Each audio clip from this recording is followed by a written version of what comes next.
श्रीमद्भागवत महापुराण भाग 1।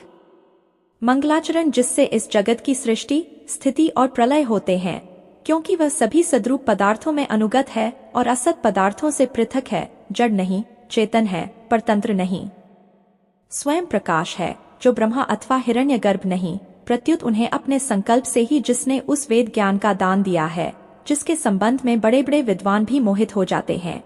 जैसे तेजो में सूर्य रश्मियों में जल का, जल में स्थल का और स्थल में जल का भ्रम होता है, वैसे ही जिसमें यह त्रिगुणमयी जागृत स्वप्न सुषुप्ति रूपा सृष्टि मिथ्या होने पर भी अधिष्ठान सत्ता से सत्यवत प्रतीत हो रही है, उस अपनी स्वयं प्रकाश ज्योति से सर्वदा और सर्वथा माया और माया कार्य से पूर्णतः मुक्त रहने वाले परम सत्य रूप परमात्मा का हम ध्यान करते हैं।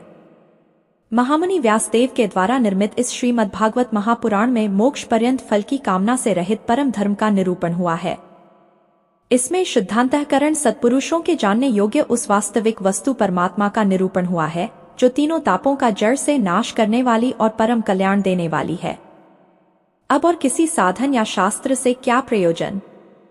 जिस समय भी सुकृति पुरुष इसके श्रवण की इच्छा करते हैं, ईश्वर उसी समय अविलंब उनके हृदय में आकर बंदी बन जाता है। रस के मर्मज्ञ भक्तजन, यह श्रीमद्भागवत वेद रूप कल्प वृक्ष का पका हुआ फल है। श्री शुकदेव रूप तोते के एक मुख का संबंध हो जाने से यह परमानंदमयी सुधा से परिपूर्ण हो गया है। इस फल में छिलका, गुठली आदि त्याज्य अंश तनिक भी नहीं है। यह मूर्तिमान रस है। जब तक शरीर में चेतना रहे, तब तक इस दिव्य भगवद रस का निरंतर बार बार पान करते रहो। यह पृथ्वी पर ही सुलभ है। कथा प्रारंभ। एक बार भगवान विष्णु एवं देवताओं के परम पुण्यमय क्षेत्र नैमिषारण्य में शौनकादि ऋषियों ने भगवत प्राप्ति की इच्छा से सहस्त्र वर्षों में पूरे होने वाले एक महान यज्ञ का अनुष्ठान किया। एक दिन उन लोगों ने प्रातःकाल अग्निहोत्र आदि नित्य कृत्यों से निवृत्त होकर सूत जी का पूजन किया और उन्हें ऊंचे आसन पर बैठाकर बड़े आदर से यह प्रश्न किया। ऋषियों ने कहा, सूत जी, आप निष्पाप हैं। आपने समस्त इतिहास, पुराण और धर्मशास्त्रों का विधिपूर्वक अध्ययन किया है तथा उनकी भली भांति व्याख्या भी की है। वेदवेत्ताओं में श्रेष्ठ भगवान बादरायण ने एवं भगवान के सगुण निर्गुण रूप को जानने वाले दूसरे मुनियों ने जो कुछ जाना है, उन्हें जिन विषयों का ज्ञान है, वह सब आप वास्तविक रूप में जानते हैं।